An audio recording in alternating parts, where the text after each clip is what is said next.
It's Super Bowl Sunday, and here's a reminder that Donald Trump has done pretty much nothing to lower your grocery costs. Remember, during Donald Trump's campaign, he repeatedly promised to lower food prices immediately. He said on day one. But here we are, way past day one, and the cost of groceries has only gone up. Chicken wings cost over 7% more than they did a year ago. Egg prices have risen 60%.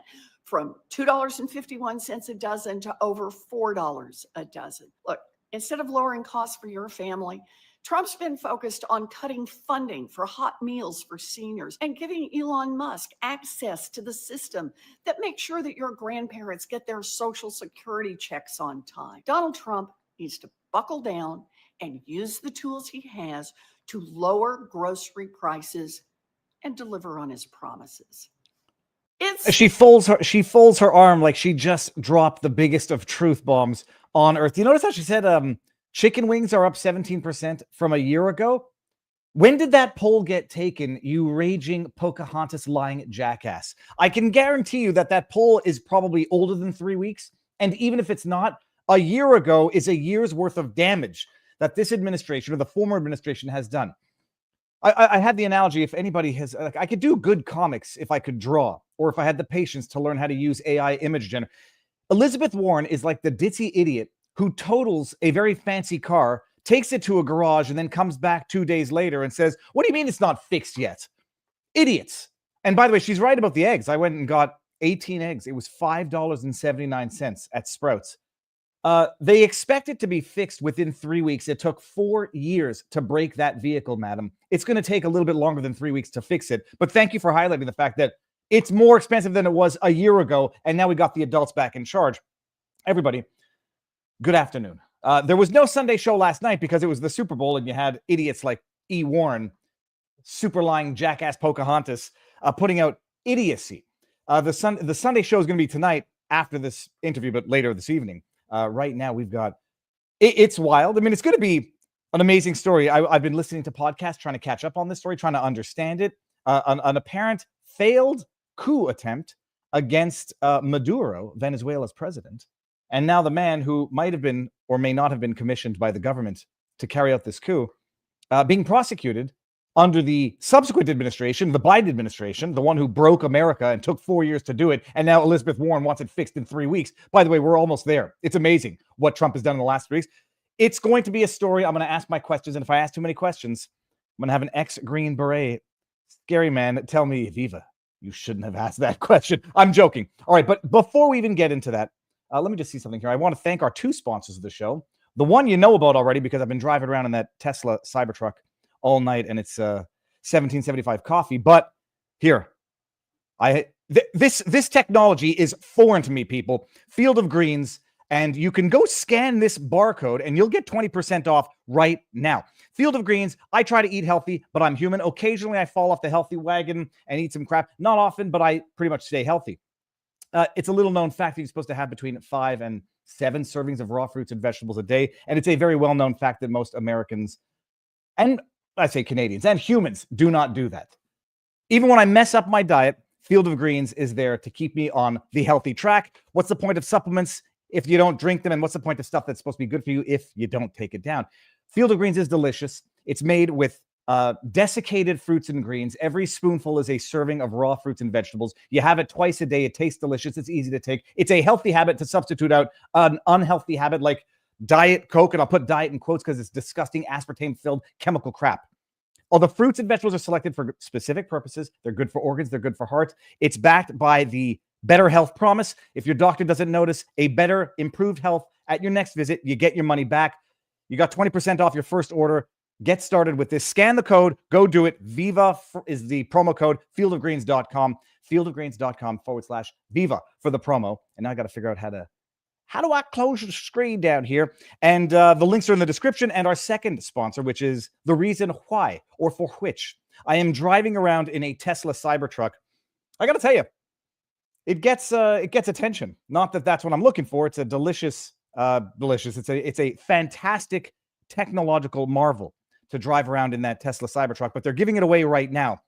If you buy coffee, every dollar you spend on 1775 coffee gets you entered into the raffle to win that beautiful Tesla Cybertruck plus $30,000. Some companies stand for diversity quotas and ESG scores. 1775 Coffee stands for bold flavor, real quality, and the kind of work ethic that will get you that will get you on the blacklist of DC. If your morning fuel should actually taste like your morning fuel should actually taste like coffee and not the stuff that you get at the people who don't want to advertise on the right-leaning platforms. Dark roast hits harder than a Trump tariff. Medium roast is bold without the bitterness, and Vitality mushroom blends fuel the fight with lion's mane.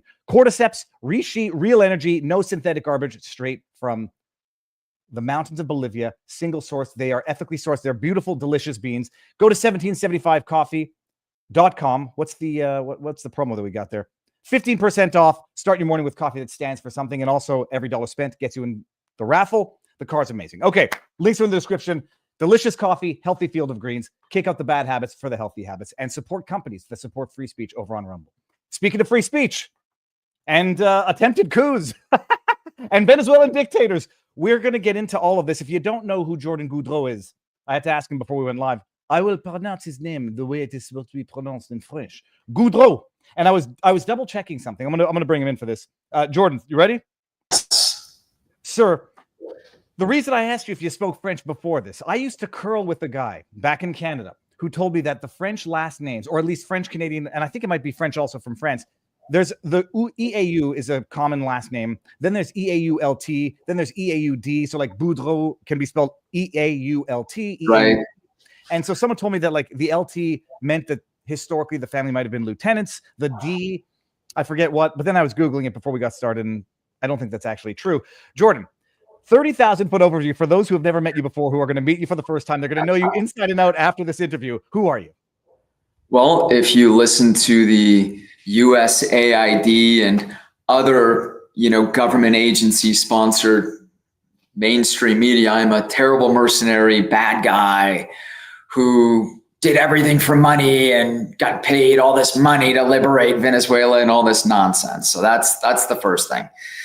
But if you actually use your mind for a second and realize that people like me, who volunteer multiple times for multiple armies. I started out in the Canadian Army, and I did that for 4 years, came to the United States, and then 6 months before 9/11, I enlisted in the U.S. Army. I then went to Ranger School and did the Special Operations track, so I volunteered for that track in the U.S. Army because I loved it. And so then I got into the Green Berets, which, their motto is free the oppressed. And I might add, it's not free the oppressed and we'll give you millions of dollars, right? Like people don't go into the military to make like tons of money, although we do okay. So most of my career, I was in and out of war zones, training for war zones, fought for the country for, better part of 2 decades. And then I left the military. And then much like a lot of guys like me do, we try to find purpose after that, right? So like people struggle with PTSD, and I never really did. You struggle to find purpose because there's tremendous purpose in the military. I mean, obviously it's, of all the institutions in the United States, I would argue that the military is the preeminent existential institution. What I mean by that is without the military, the United States doesn't exist. Now, I'm sure there's several people on the left that would argue that, I don't know, maybe the Department of Education would be existential, but it's not, right? Like you can do without all these other institutions. The military, you cannot. So when guys like me get out, we try to find purpose. What I did after the military, when I retired out, I got hurt pretty bad, and a lot of guys do. It's rough sports. Wouldn't have changed it though. It was amazing. I started a company. I did some jobs internationally for a while until I really settled on Silver Corps. And what I wanted to do with that company was to stop school shootings. And so I had a multi-layered, multi-tiered approach to that, which was, it started with psychology and then moved into geolocation and actually putting a guy in school to try to fix a problem set. But it was so politicized back then, it was a slow roll. And so ultimately I was recruited by people who were close to the executive branch, people who actually worked for the US government. And I mean, listen, I've got all the message traffic. I've got tons of information. I've read the 302s now that I've been, indicted and whatnot. And it's pretty clear to me that this entire episode, is this too much information? I can slow it. Well, let's just back it up for a bit. Yeah, let's back it up. All the way to the beginning, because we're going to get into this. You're born in Canada. Yes, born in Canada. The internet says you're 48 years old. I think it's lying. I think like somewhere, I think my birth certificate says timeless. Dude, first of all, you look, I say, in as much as I can see here, you look healthy. I thought you would have been 30, but then you're talking about 9/11, and then we had to be about the same age. Born in Canada. Okay, so here, Jordan, I don't know if you heard this part, but I was listening to, we mentioned it. I was listening to a podcast over the weekend because I'm trying to hear prior interviews and get the story. And I don't know much about Venezuela, Maduro. I get a podcast where I thought it was an interview with you, and the way the two were introducing you and talking about America and how, like, why would anyone want to come to America unless they tripped and fell here? I was like, oh, wow, these are weird people to be interviewing you. And your intro was, I was like, my goodness, this is not exactly a flattering painting that they're painting here. And then I realized it wasn't an interview; it was just a 2-hour hit piece about you. But they did, I think I got some factual elements right. You're born in Canada. Was it Saskatchewan? I was born in Toronto, but I grew up in Calgary. And you, like, just a side note, you're the only person I think I've ever met who actually said my last name correctly. I can't even say it correctly. Whenever I hear, like, when people in America try to pronounce Pierre Poilievre, I'm like, hey, I don't judge, but it's in Goudreau is, everyone says Goudreau or Goudreau, but so you're born in Canada. You're born in Toronto. You grew up in Calgary, which might be the second worst place. I shouldn't be mean. It's a very difficult winter. It's not. I mean, it's near the Rockies, so it's beautiful. What kind of childhood did you have? And parents, what they do, siblings? No, I had a great childhood. Like, I know, look, there's a lot of everything in the news, everything in the media about me is misinformation. So much so that people really don't want to interview me. They want not, they're terrified. So other podcasters, and they're, oh my God, this is the boogeyman. He's bad and all that. But I mean, I had a great childhood. I love my parents, great parents. It was awesome. It's Canada. It's Canada in the 80s. I mean, it's like, rock and roll. It's riding around on big wheels, bombing down hills on toboggans. Like, I had a great childhood. It was amazing. I went to college, went to university in Calgary. I was on the dean's list, graduated, taught my class and all that stuff, And then you decide to get into the Canadian military. I did that, concurrently, right? So in the Canadian Army, you're not in Canada, right? Like, I know, now I'm in Florida, and I've never served, I've never seen a day of training. Yeah, so I went to the Canadian Army, and you do it. It's kind of like, you can think of it as a National Guard Reserve component. So I had a full ride scholarship going into college, but I did the military as a Canadian infantryman. I wanted to get my feet wet while I was going to college. And I have a huge, like, my entire family was in the military. So I have uncles, great uncles, World War II, and I've got my grandfather fought in World War I, won medals of valor and all of these things. So I have a long storied history of, relatives being in the military. It just seemed, it was what I was always going to do. Okay. And, do you serve under do you go to combat under the Canadian Army, or do you decide it's only when you go to be a Green Beret?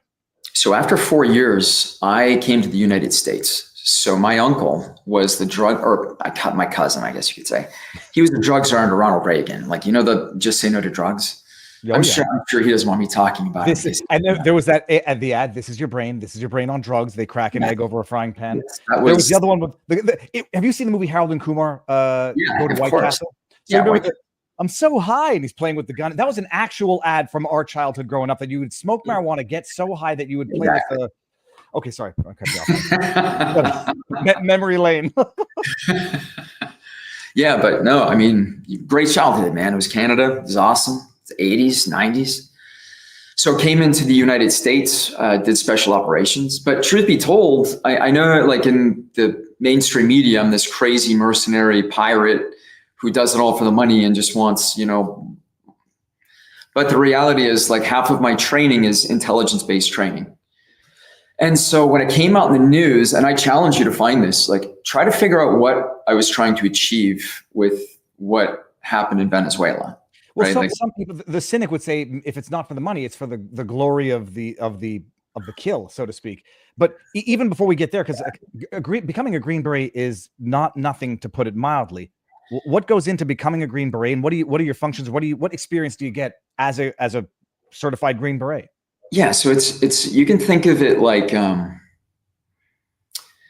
Green Berets are force multipliers. We synergize the battlefield, right? So if you think of a Navy SEAL is a strike force. Delta Force is a strike force. SEAL Team 6 strike force. Rangers are a big strike force. Largely, by and large, Green Berets are a small group of guys who do full spectrum war.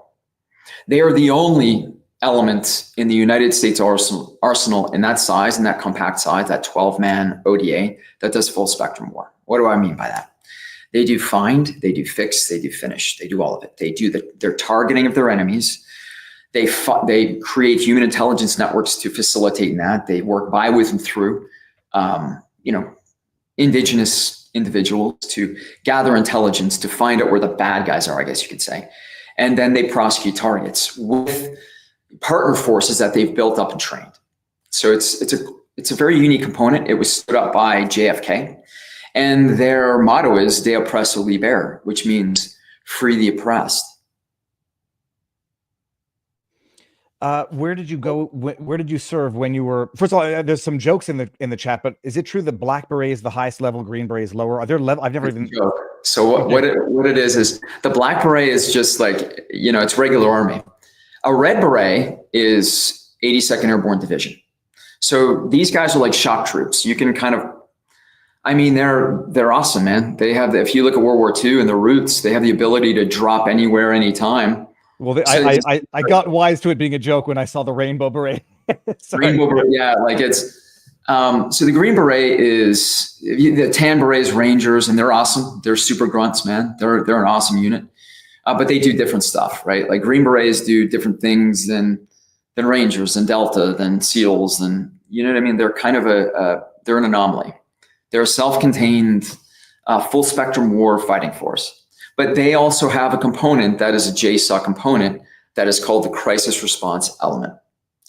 That element is more, that is a pure strike force. And so Green Berets get access to different types of training. A lot of that training is intelligence-based training. A lot of it's gunfighting-based training, I guess you could say, for the layman. I'll try to use layman's terms and whatnot. But yeah, that's the breakdown. Okay. And where did you see, you saw battle?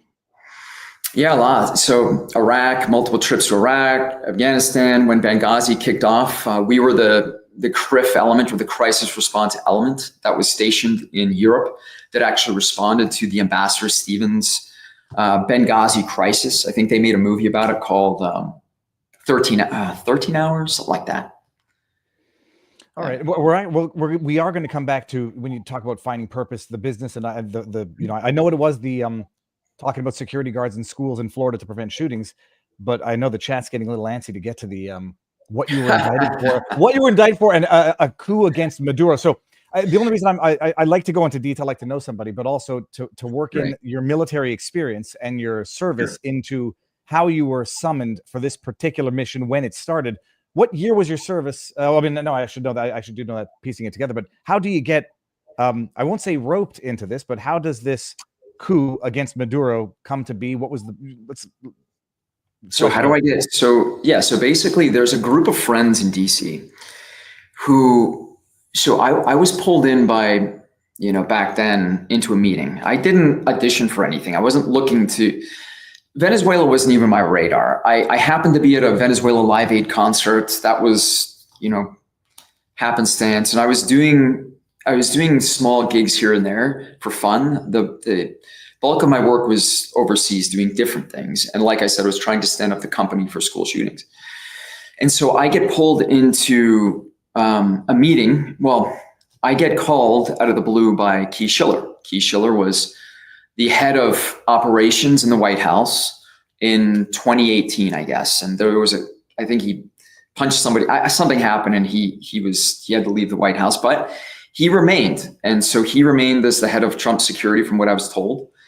And so I was called, I got a phone call one day from Keith, and him and I met at a hotel in Fort Lauderdale somewhere. And he asked me to go to a meeting the next day, or maybe it was a few days. I don't know the details. It was 4 years ago. And so I agree. I'm like, yeah, sure. We'll go, I'll come to the meeting. This is out of the blue, right? Like I never met Keith before. I didn't know. I didn't have a heads up. I didn't. He gave me a little. At the same time that you're trying to start the Florida, the security company, or you've already started it? Already started. So I've started with the security company. I already had a couple schools that I was prototyping and I was red hatting a program for, and they loved it. They thought it was incredible. Like I said, I incorporated psychologists and like real strike force operators who would have kind of just worked as counselors or whatever. Look, man, I'm going to be honest. I think kids should be safe. Like that's just kind of what I believe. And when I see school shootings, back then it was like Parkland and Santa Fe. Back then, I mean, we had 3 school shootings back to back. And I think one of them, the cops didn't really go in. They didn't do anything. It was obvious that they weren't equipped to do it, right? Like a police officer wants to go home to his kids. Somebody like me, who's like a strike force operator, like we're ready to, throw our lives away because that's our ethos. Our ethos is very different than any other ethos of what you would say like a security force, like an FBI or like a police force. I'm not disparaging anybody, but like we are designed to provide a function, and if we give our life for that, that is what we believe. That is okay. Like. In the military, in the Army, as a strike force guy, my primary function is to put my plate, my armor, between me and my buddy and the enemy. So the enemy needs to shoot me before he shoots my friend, right? And there's a very simple principle that this belongs to that I'll cite. And it's from, Jesus Christ said this. He said, there's no greater love than to give your life for your friends. So what a Green Beret or a SEAL or a Delta operator or whatever you want to, 82nd Airborne soldier does every day is he makes that conscious decision that I'm going to give my life for my friend today, right? So this is the principle that drives the infantry. So when we talk about things and, we say, de oppresso libera, I mean, we fucking mean it. Or if we say, follow me, like the motto of the infantry, we mean it. We're not just saying it to get votes or to like get a contract for. We live it because it's who we are. We enter into a service and we keep volunteering even in the higher tiers of special operations because we truly believe it, or we try to. We aspire to that. Yeah. Oh, sorry. No, I was going to say there's also the old expression or the old trope that once intelligence, always intelligence. So you're out of the military now, starting a private enterprise, which is sort of we'll get to that after because it is very interesting. And you get a call out of the blue. So they say like. Do you have it in you for one more mission type thing? Yeah, it's crazy. I'm trying to solve the school shooting thing. And I'm like, okay, I've got headwinds, but I'm still making some progress. So I get pulled into the room and Keith Schiller, we go, have breakfast. He doesn't say much, but he says, I want you to come into this meeting. And I said, what's it about? And he said, Venezuela. I'm like, okay, got it. I didn't really have to say much. I was like, I'm not a security guy. Like, I can do counter sniper operations. I did a Trump rally, and really I'm out of place because, I was told just do counter sniper. Okay, that I understand, but I'm not a security guy. People always say, well, it's a security company. It's not a security company. I offer solutions that are proactive. School shootings, if you have security guards there, you're going to lose. So you have to be proactive in your approaches to solve problems. And so with this problem set, it was pretty obvious that I didn't get called in to do security work from Donald Trump's fixer, who I'm sure he had a million friends who are far more qualified in the security field than I am. It's not my area. Okay. So you get called. This is 2019, right? It's pre-COVID for Pre-COVID, 2019. Situate everybody. You get the call in, and when do they pitch the idea? And I've got to ask you, like, the internet says remove Maduro, or it's a coup. The goal was to kill him. No, so that's the thing. This is the whole misnomer, right? If you look anywhere, and I'm going to challenge you to do this. Look anywhere on the internet what the real plan is. You'll never find it because and not to mention, when I was listening to things, I'm like, yeah, this guy's crazy, and I have a crazy guy coming on my channel on Monday. No, anyways, you got properly vetted, but yeah, from what I heard, the misinformation is rampant. That it was a ragtag coalition, and you go down. It's like something out of a comic movie in terms of how badly it's. But so tell us what it is. So 2019, Schiller comes up to you and says, "What's the plan? What's the mission?" And let me just say this. So the media fallout was carefully curated, right? So the media was the sourcing for the media came from the people who essentially betrayed us. And we'll get into that later. But the reason we were these crazy mercenaries, look, my Wonderlic, I've taken several Wonderlic scores for different selections in the military. That would imply that I'm not crazy and I'm not an insane lunatic and all of those things. So what is a Wonderlic? What's the test? A Wonderlic test? Wonderlic, it's an IQ test. Okay. Yeah, I'm not. And you take personality tests and you take all these tests to get into these higher level units. I passed with flying colors. So okay. Well, look, you got to be on. You got to have some personality if you're going into conflict and prepared to. I'm always curious, but if you're getting to violent conflict, you're going to kill people. I mean, you have to be trained a certain way to look. You're already a type of personality that not everybody can replicate or be. This is the misnomer. So the big misnomer is this. The biggest misnomer is that it's essentially people think that, okay, maybe that fits for SEALs or for Rangers or for other units like that are younger guys who are there to gunfight and they want to get into a gunfight and things of this nature. If you are in a higher level unit, it's typically older guys who are there to do mostly thinking their way out of problems. Like for instance, Green Berets. Green Berets, you can say it like this. If you want to, target, kill a bunch of terrorists, Marines will just run through a hail of gunfire to go get them. SEALs, they'll helicopter in. Green Berets will just, fill a taxi cab full of a V-bid and just go blow the whole house up without, that's the difference. Like Green Berets are typically thinkers. Not that, Rangers and SEALs, they're not, like some are, but the basis of being a Green Beret means there's so few of you. Like we can't win a gunfight. Like 12 guys can't win a gunfight against 150 Taliban in the mountains. So you have to find another way. And that's what Green Berets do typically. No, and you just pissed off a lot of people in the military. I'm joking. I like SEALs. I like all these dudes. I've worked with all these guys, but it's different communities for different things, right? Like that's okay, but what is the plan into which you get recruited? It's true. I couldn't find very much online other than the media, which we is reliably unreliable. So I got all my questions. What was the plan? What were you supposed to do? And what happened? Yeah. So here's how it works, right? If somebody hires me to do something, they don't ask me how are you going to do it? Well, what's the plan? And people in the media have made representations. Well, he was going to go assassinate Maduro, and no, he was going to. So, but quite honestly, it was in an email that I had sent. So let's first establish that the meeting that I went to was to discuss a military option in Venezuela. Let's skin that cat. Okay.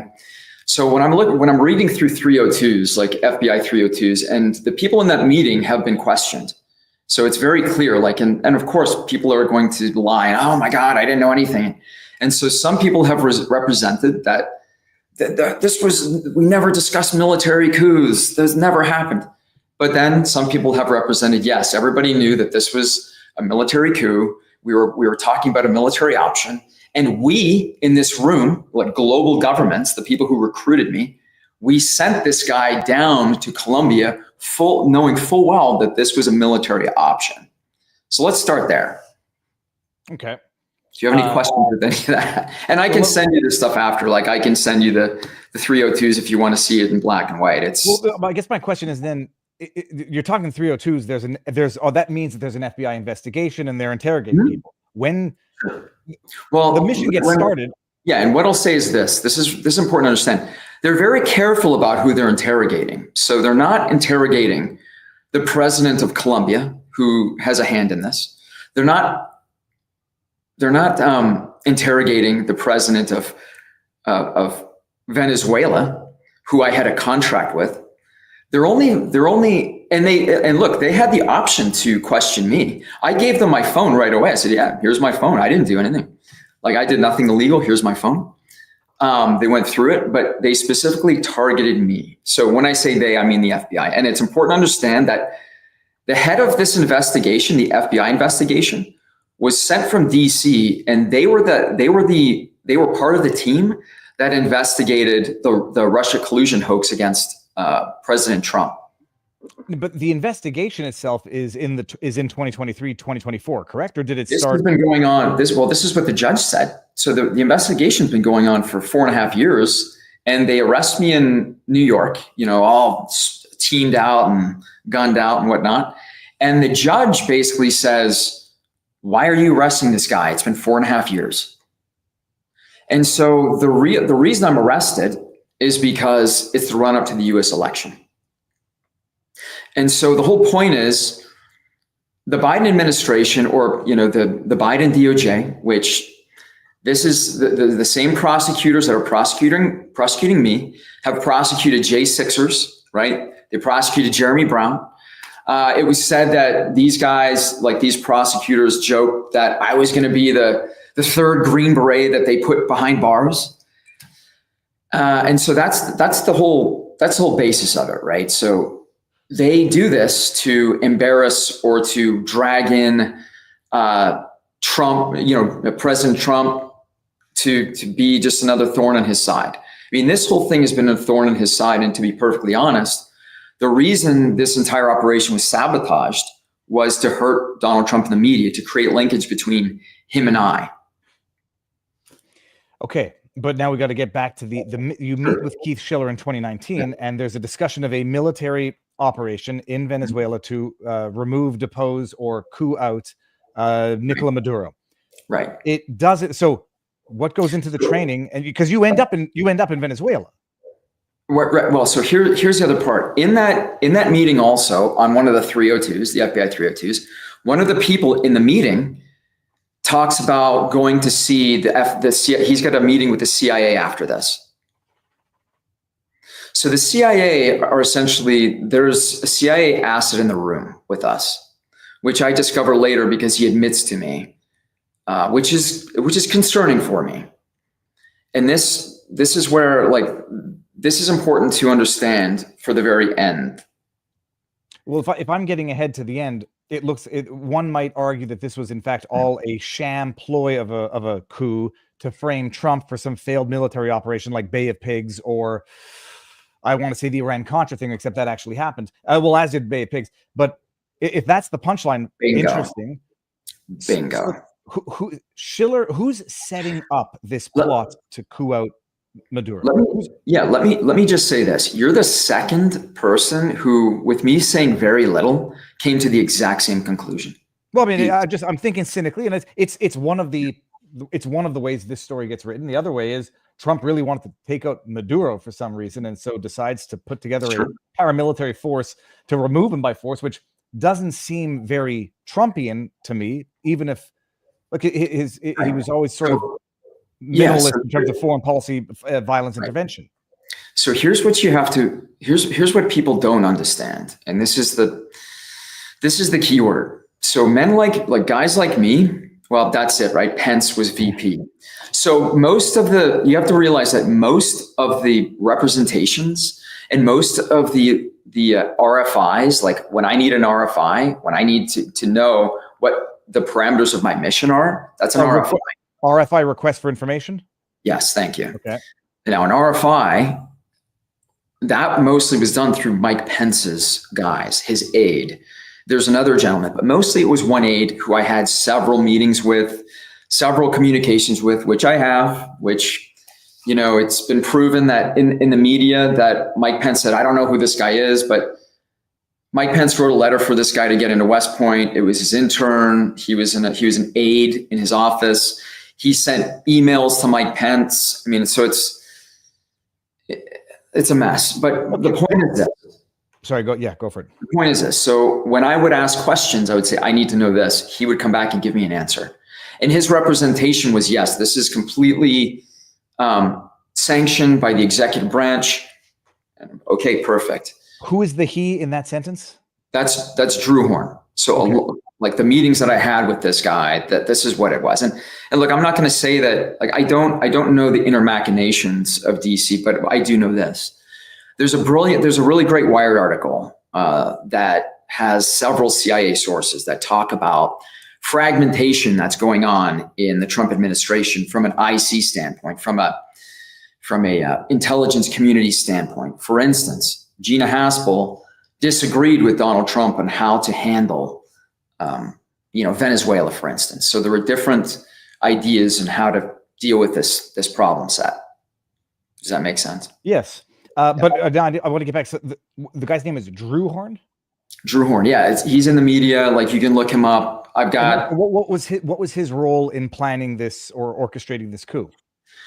He was the guy he was Mike Pence's aide who gave me representations, who basically, that's like, I'm a soldier. So when I'm going to do a mission, I don't, and like the person who is telling me to get this mission done, that I guess like lower tier captain, so to speak, I don't call the general up and say, I don't trust this guy, like it's, as you describe this, like, it's one thing for me to have a guest on and, it's easy to vet or easy, like, what do I need to know anything? It's a small community. You get summoned in for an operation. It's like, how the hell do you get proper confirmation that this is legit from the top down? Because you're dealing with compartmentalized units. Did you meet Mike Pence did you meet Mike Pence directly in any of this? No, okay. But that's the point. So these guys wanted me to meet with President Trump. I refused, because that's the point, right? Like, you want deniability. Like, the deniability is critical. Well, they said they wanted you to meet with Trump. Yeah. It's not clear that that Trump actually, not that he wouldn't want to meet with you, but they're trying to set, if this is a sabotage, they want to connect this to Trump, and it's a failed attempt to take out through violent means a foreign leader, which is an international crime, even if he's a bad guy. Sure. And also considering that he's chummy with Putin, China, and other countries, this might lead to cataclysmic international conflict. Sure, but I mean, that last part's arguable, right? So legally speaking, there is I can't remember what it is. My lawyer was telling me about it, but there is a necessity. There is a necessity law. Like, for instance, with Adolf Hitler, there is a necessity defense. Like, this guy needs to be taken out because he's killing 6 million people. So that, in a court of law, stands up, from what I'm told. I'm not a lawyer, so don't quote me on that. But for my part, I was given representations by several people. There was another individual who spoke with Mike Pence, who represented to me that they spoke with Mike Pence and that all the doors were open. This is authorized. And so, like I said, when I'm vetting these individuals, I vet Keith Schiller. He's who he says he is. Rowan Kraft, he is who he says he is. Drew Horn, he is who he says he is. And these guys have powerful DC contacts, and I do my due diligence. Okay. Then I trust that these guys are representing to me the truth. And that's really, so for instance, let's start at the beginning. I would never go to a foreign country and start planning to do anything of this nature unless I believed I was protected. I'm not insane. Yeah, but I know one thing I was thinking about when listening to, where you were allegedly prepping, it's like, protected is one thing, but also I presume these missions have to have, like, if you get caught and killed or whatever, we're denying everything. I think that's sure, but that's like a little bit in the movies, I mean, what I'm saying is I believed 100% what was being represented to me. That's what I believe. The other part of it, I don't, who else did they summon with you? Like who was supposed to be on your team of elite coup people? No, I'm it, man. Like this is a one man show, right? Like, okay, let's back up and let's talk about coups for a second. Okay. And let's use Venezuela, for instance, as an example. There's a few ways you can change government. First way, let's talk popular rebellion. This was tried in 30 April by Juan Guaido, Leopoldo Lopez. It failed. They had no military support. Failed. Okay. Let's back up even further in time and let's see what Chavez did. Chavez largely did a military coup. So he used the generals around the president at the time to do the heavy lifting, right? Let's talk the third option. The third option is you just invade the country and you flip it. You take it and then you install a puppet or whatever. You have fair and free elections. So what I did is I looked at what was successful, what is typically successful, which is a military coup. You can see another one that happened in, I think it was 2021 in Bolivia. A military coup is really you just make friends with people inside Venezuela who are close to the leadership and you have them do the heavy lifting. Mm-hmm. That's really it. So it is an intelligence-based solution. It's called a military coup, but it's largely bloodless. It's an intelligence-based coup d'etat. Okay, I'm thinking a Maidan type revolution where you make friends with the opposition and let it happen on its own. But you get recruited alone. I don't. You sound like this might be a great script to a movie where you don't understand that you are Truman in the Truman Show of Venezuelan coups. They summon you, and then what happens? So they say go down to Venezuela, get a group of military opposition to get this coup going. No, I mean I think in everybody's mind there's a little bit of look for what I do. There's a little bit of this going on. Everybody. When I say everybody, when I see the people who recruit you, they're not sure. Like nobody knows what is happening. And so that's why you do a red hat or you do an operational prep of the environment. You try to figure out what can be done, what's possible, try to figure out if there's any, access and placement already in the country. And you see, how can this get done? And so somebody like me. What's a red hat? Sorry to interrupt you. You can think of it like it's a viability study. Is it even possible? Is this possible? Okay. Right. And so back then, I don't know that. I think that it was largely in good faith. And yet things like this, when the CIA is connected to them, have a target of opportunity kind of vibe to them. And so I was very aware of that. So like I said, most like global governments, the individuals I was with in the meeting, they weren't sure. I think they think military coup, they think, invade on, send in a group of commandos or whatever.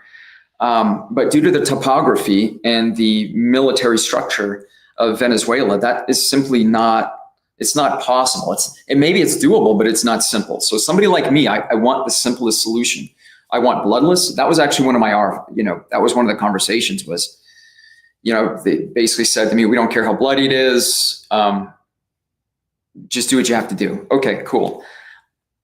That's not the way I do it, right? Like I just want things to be quite simple. I don't have the money to do a full blown whatever, so for me, my intent was encapsulated in an email. It was one of the very first emails from 2019 that I sent. And it was at the very top, it says, this will be a peaceful transition to power. Well, how do you achieve that? How do you achieve that? Well, I'm okay. Yeah. I got to ask. Okay. So I didn't ask you this question at the beginning. This sounds like something you can only do if you don't have a wife and kids to answer to. Do you have a family? So, because and I got asked the other indiscreet question. They're going to summon you. They say like this. I couldn't get away with this for a weekend, let alone like months to go down and hey, where are you, David? No, it doesn't happen. I need to know the period of the meeting to you actually being down there, and are you getting financed for this? Like, how do you live? Everybody's got to make money. So I was supposed to be financed, but they, global governments basically reneged. I lost a lot of money, to be perfectly honest. They had told me go forward and do this. Like the contract is already signed. You're off. It was one individual who was like, you're covered. Okay. So I went. That has to be a very trustworthy individual in order for you to trust it. And listen, like, I'm a soldier, right? If somebody says to me that this is what it's going to be, or if I say to somebody, this is what it's going to be, that is exactly what I do. And so I expected the level of people that I was dealing with to be, I guess you would say, honorable guys, because as a soldier, I mean, I'm an honorable guy. The guys that I work with, the, special operations guys, if I say I'm going to do X, Y, and Z, that is exactly what we do. So yeah, for my part, I guess I should have been less trusting. That said, given the status of these individuals, I figured they were good for it. Okay. How do you get, there's one question here, which I'm going to flag. It's, why bring weapons if it's supposed to be bloodless? And I presume that there's a bit of a transition or evolution of this plot. But so what happens? Meeting, and you end up physically going down and then trying to recruit. Yeah, let's answer your question. Exactly. Why smuggle? There's no point. There's no weapons needed. And what's more is, and I'm not familiar with this part of it, but there were Venezuelans who we were working with that were, I had heard that they had weapons and things of that nature, but the actual operation itself was quite simple. But it was, there's tricky parts to it. So I didn't really trust very many people that we were working with, simply because the camps that we were in were, I guess you would say, they were infiltrated by Leopoldo Lopez / CIA guys. So we knew this. We didn't really care at the time when, this whole thing took the period of a year. I didn't really care because everybody thought we were doing X when we were doing like, Z. It was a very different solution to the problem that everybody thought was happening, I guess you could say. From the first meeting with Schiller, how many meetings do you have over the year to discuss the operation? And I presume there's got to be a paper trail, but I'm just very curious in terms of because it's one thing to sit down in a meeting and Fort Lauderdale, and then to end up in Venezuela in a camp with a bunch of people and I'm curious as to who they are. How many meetings do you have? There was one meeting, and then it was decided by everybody, because this is why I was there. And that's a great question. You would think that there would be some deliberation. Should we do this? Should we? It was very obvious that I was pulled in to do this exact thing. And not only that, but like I said, in a 302, it was reiterated by one of the, I guess, attendees. The reason the contract couldn't get signed by Guaido or Leopoldo Lopez by global governments in the first place, which is, why I kind of, I ended up losing money, was because the Venezuelan opposition component, Juan Guaido, Leopoldo Lopez, these guys didn't really want to give business contracts to global governments, which was, Key Schiller and his team. That the contract that couldn't get signed, what was that contract supposed to be? What's the object of that contract? Yeah, that was business contracts for once Venezuela was flipped and Maduro was out, which was quite simple, to be honest. That said, I can't fight for governments, but that's really it. They would assume, so global governments would assume several business contracts, very lucrative business contracts. As you know, there was oil, there was reconstruction, there's mining, there's a whole plethora of businesses in Venezuela. And the beneficiary of these contracts would be global governments. Okay. I think I got that now. But this is after the coup. There's nothing written formalized for the coup itself. Bingo. Well, there is I think it's 80 page, 40, however many pages the contract is. There's a SOFA status agreement, which outlines the ability of my guys to be. SOFA status agreement is a document between countries. When we were in Iraq, we had a SOFA status agreement that made sure that we were not at war with Iraq. And so US forces were allowed to be in Iraq because of this agreement. It is a legal document that allows foreign forces to be in another country and to conduct operations, military operations. So we had one of those written into the contract. This is a diplomatic document. It is a document, I'm sure, well, Blackwater not so much because they worked under the, the arm of the US military. So, but it's a big deal. Like it was a big contract. The lawyer, 3 lawyers wrote it, I guess, or no, 2 lawyers wrote it, and then one, maybe, I can't remember the breakdown. It was a long time ago, but it was, lawyers saw it.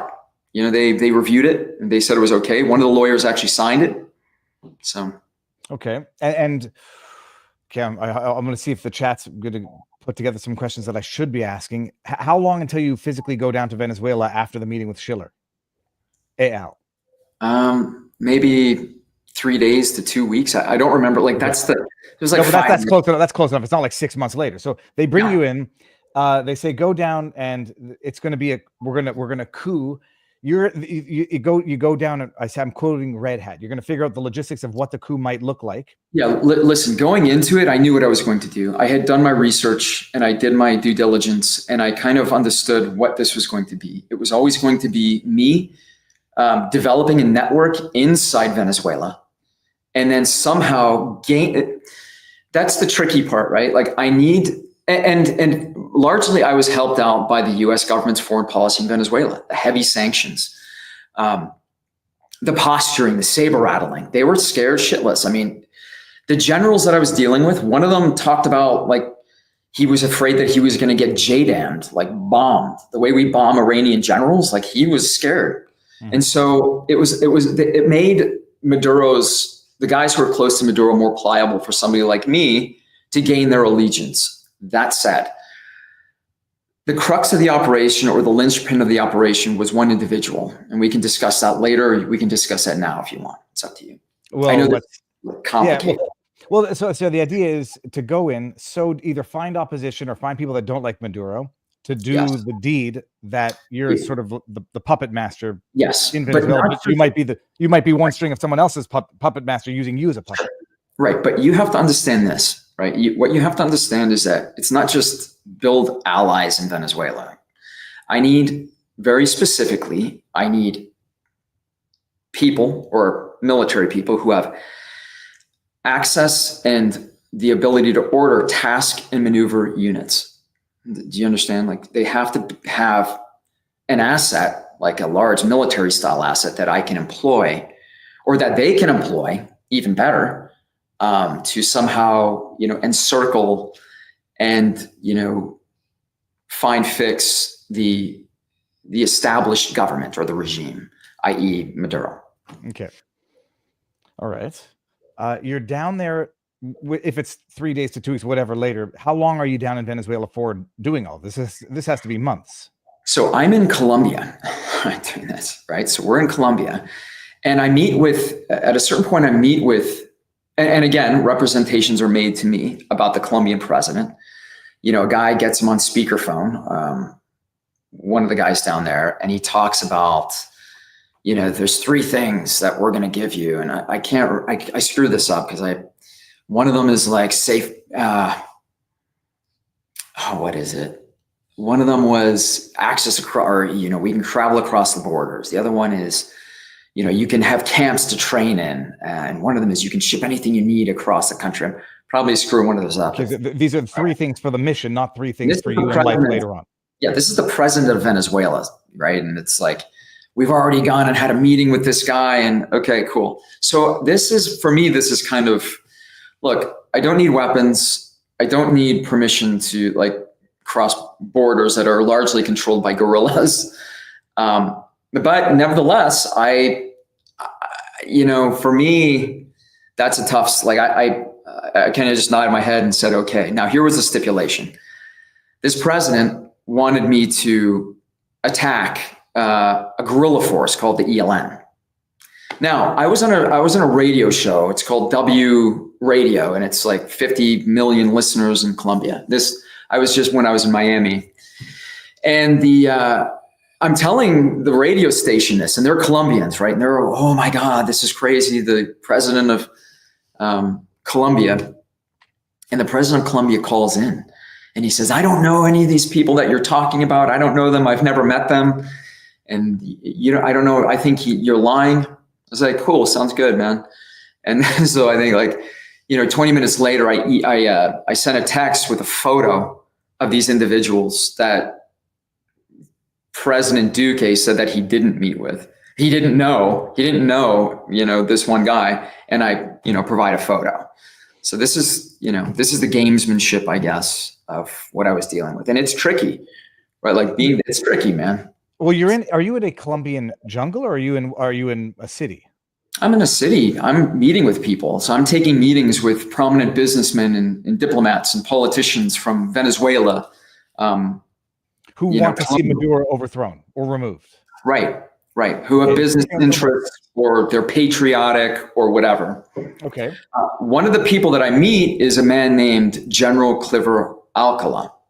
And he has a history of being a narco terrorist. And he's, smeared all through the campaign, or through the Colombian and Venezuelan news, because he was a fierce enemy of Nicolas Maduro. But that said, even the opposition members, so he is largely disliked in his country because of whatever allegations and rumors of narco terrorism.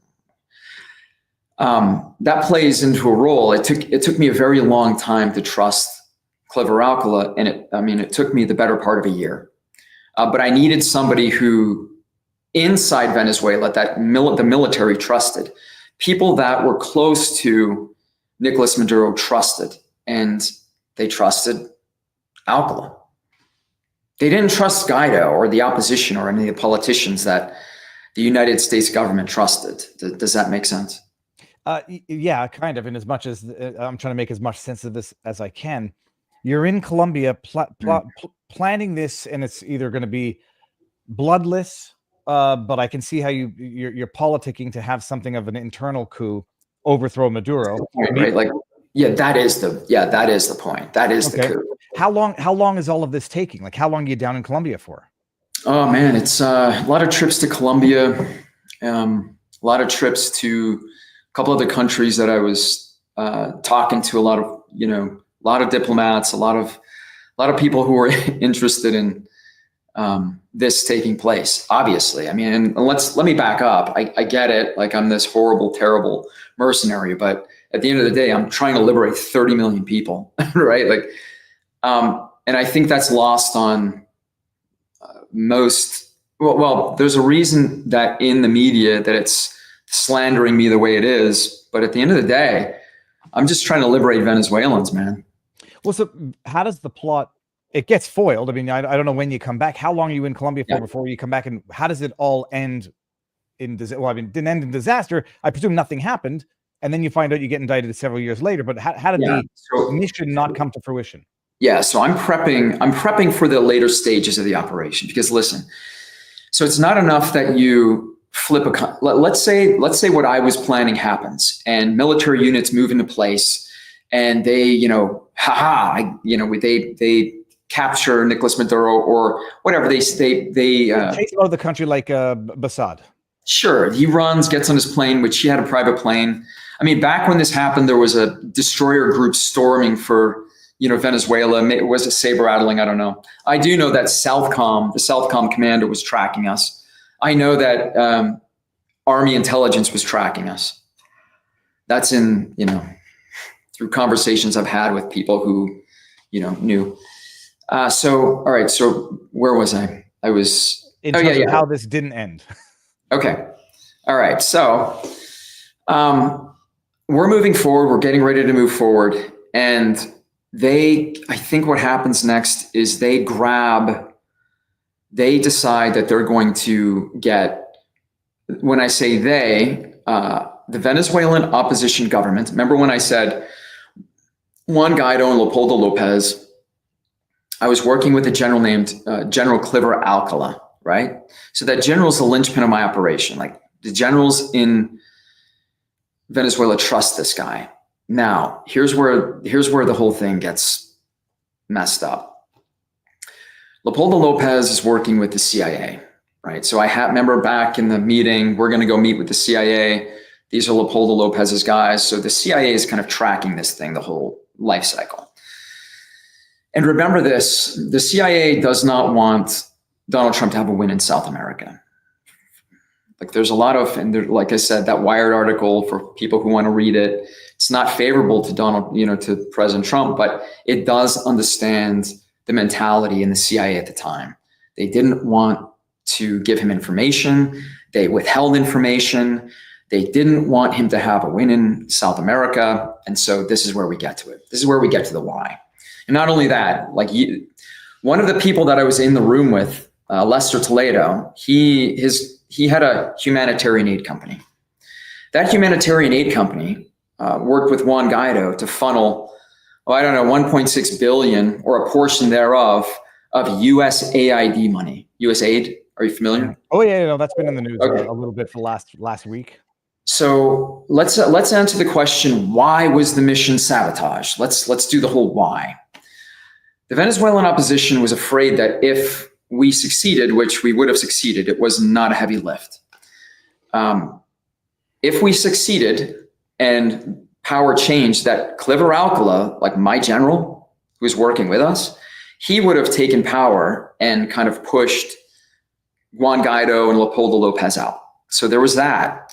But the other part, and furthermore, if that happened, they would no longer be getting USAID money. Now, Juan Guaido is under investigation right now for 1.6 billion, I'm assuming, in USAID fraud.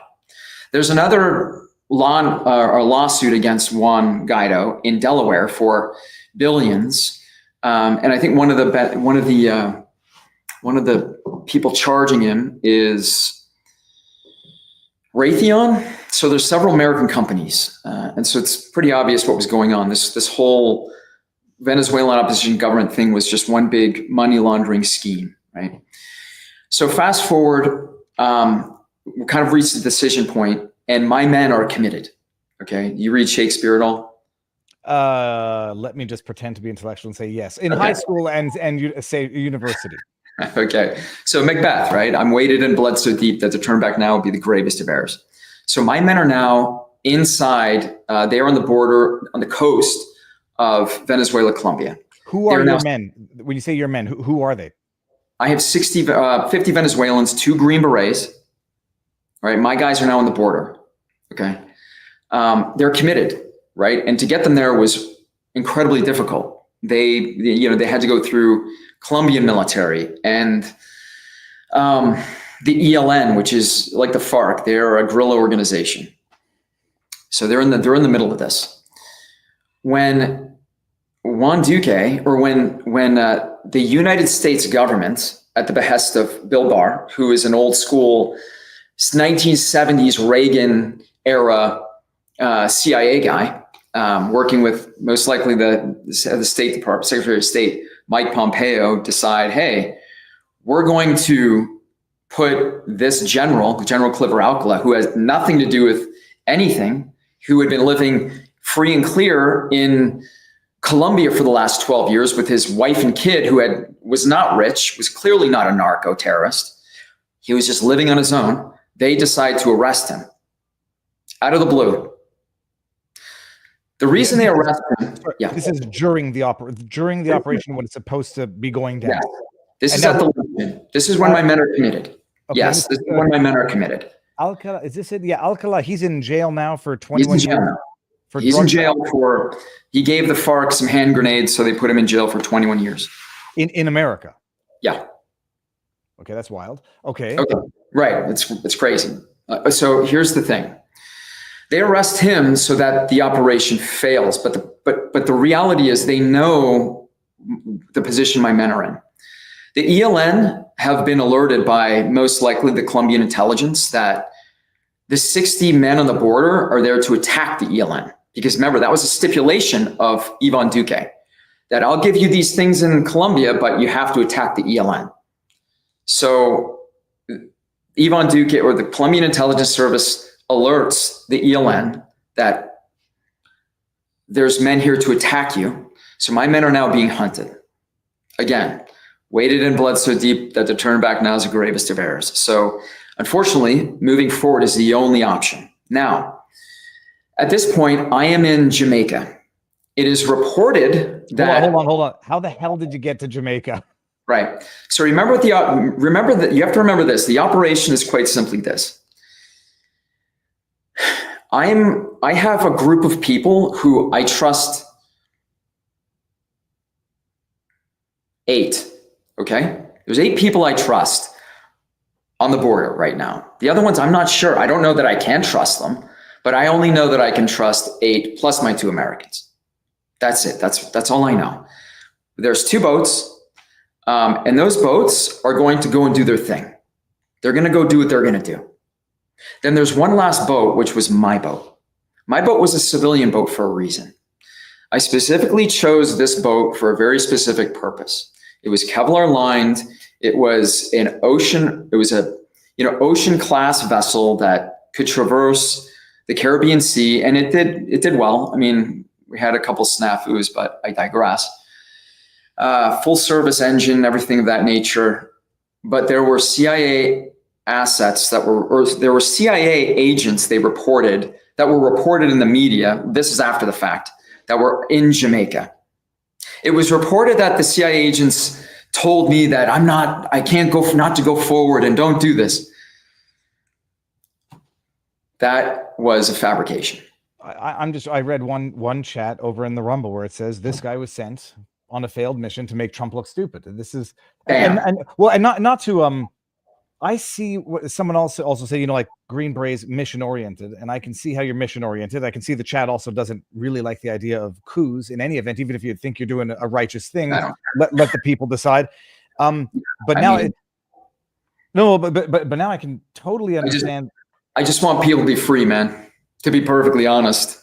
But the new boss might be worse than the old boss, and it's a question of they've chased out Bassad, and then who the hell knows who's going to take over. That's the people that you work.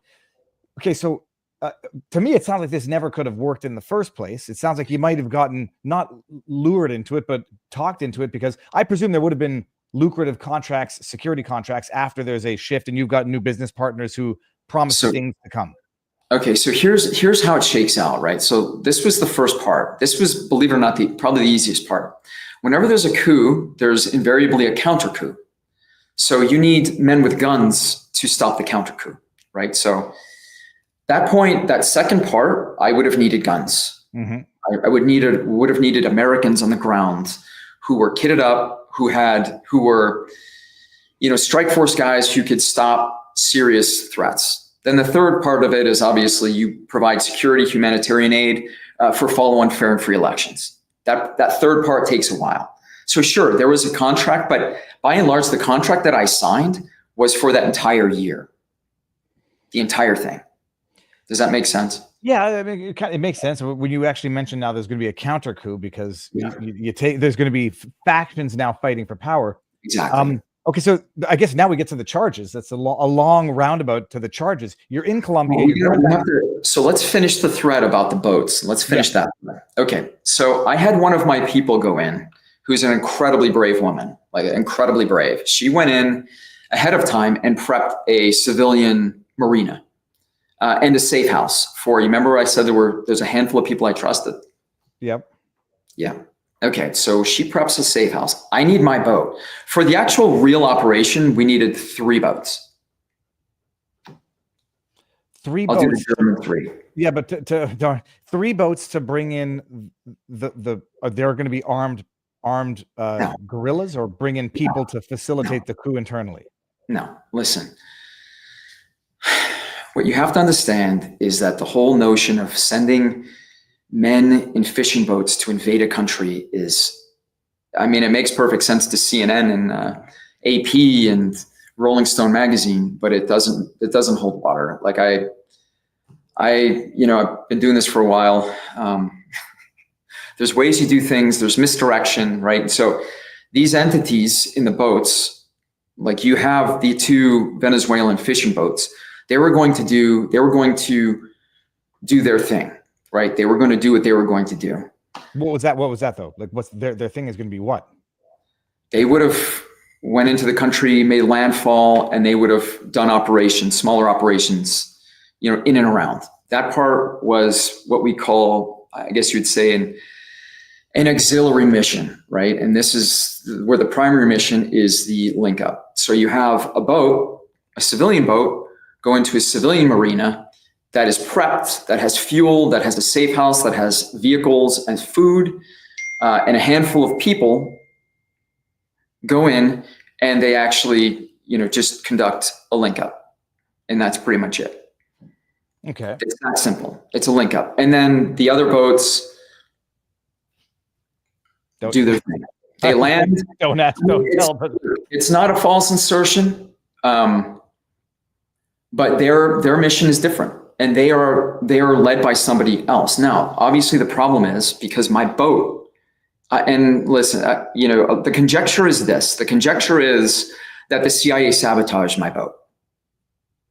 In what manner is the sabotage? Like letting people know you're coming, or loading it with something that they know at is the going to be tactical level? Let's be clear. At the tactical level, it is, and I keep getting more and more information. Like people are, like, to be honest, daily saying, yes, I was in one of the boats and there was somebody there who was giving locations to X, Y, and Z. Mm-hmm. And so at the tactical level, there was a CIA asset in the boats. That's kind of what I've gleaned.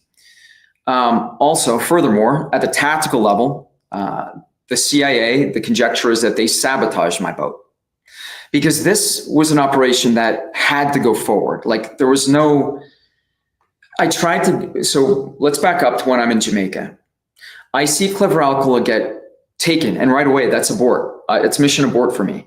I lose the confidence of the generals inside Venezuela. I lost the confidence, right? They're confused. Okay, so if this is sponsored by the United States, why are you arresting the General Clever Alcala, the guy we trust? It didn't make sense to them.